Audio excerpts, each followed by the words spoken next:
Thanks for coming by. Yes, sir. Yes, sir. First day back out there. How's it feel? Felt great, man. Felt great to get back out there with the guys. Flying around to the ball as always, communicating well as always. So I'm really excited about this team this year. Getting to see all the guys together, what's the biggest thing that stands out about this group? How do you describe the team? Really just how well we push each other. Everybody on this team, whether they're returning from last year or a few years ago or whether they're new, we all have that same hunger to be a great defense. And, that it just spreads around the entire defense. So we're excited to go out there and show that we can dominate. With how long you've been around the program, is there still a sense of newness today, or is it kind of just picking up where you left off? What's that overall feeling like? Yeah, there's always a sense of newness, with the transfer portal and NIL and stuff going around. You'll get a bunch of new players in every year. But at the core, it's still the same defense, the same tenacity that we have had since 2020. That's what I like most about this team. Throughout all the changes and stuff that we had, personnel-wise, coaching-wise, we never shied away from who we are.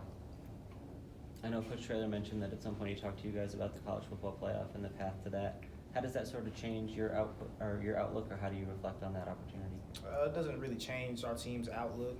We still planning to win every day, planning to win every game. So right now we're focused on Kennesaw State. It could be a possibility for us to be in the 12 if we handle our business, but it won't mean anything if we don't handle business starting August 31st.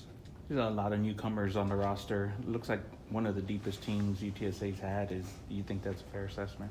I think so. Like I said, with the transfer portal and things like that, a lot of players looked at UTSA and saw what type of defense that we are and how fun it can be to play with them. So it just attracts a lot more talent, and I'm happy for that.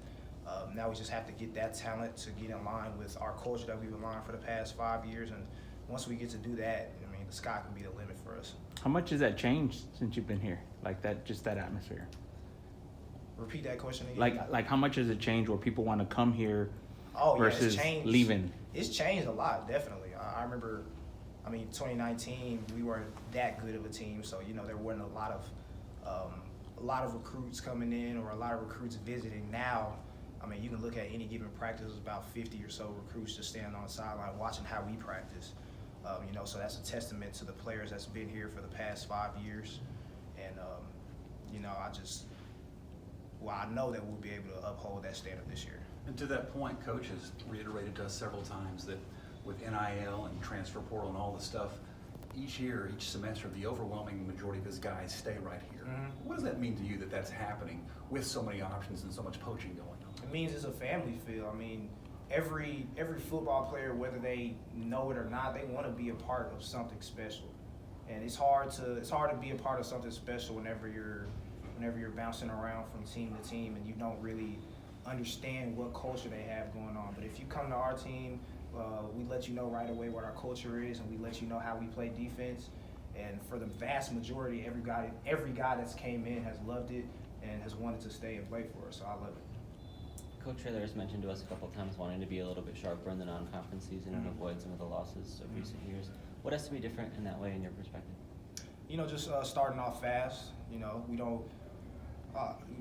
There's never really a time for a learning curve in the football season, but there's definitely really not a time anymore if we want to come out and be on top for the non-conference schedule. I know for the past couple of years we struggled the first 3 or 4 games as far as getting wins, but this year should be a different story just about how we trained over the offseason and how we emphasized that. So, yeah. Is the approach to practice any different to try to jump that learning curve or speed that along? The approach to practice isn't really different. Just putting it in players and coaches' minds to start off fast is the main thing. As you've been around this group, who's sort of emerged as a leader through the summer and now getting into the fall?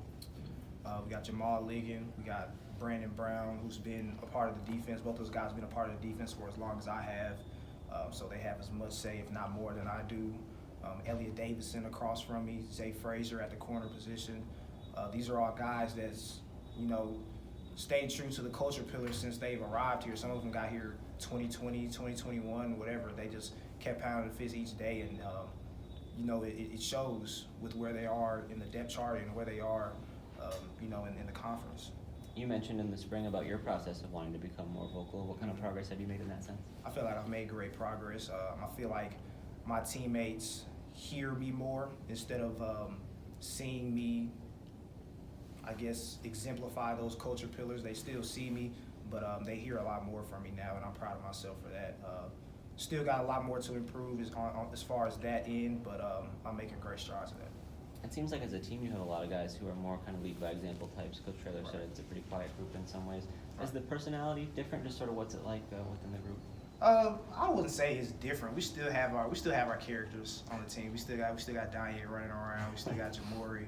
So yeah, I wouldn't say our character is the same, but I would say, I don't know. I would say our leaders we're learning to be more vocal, but it doesn't knock them to say that they're not being a leader if they're not being vocal. You know, if you're going out adhering to all pillars of the culture, then you should be good.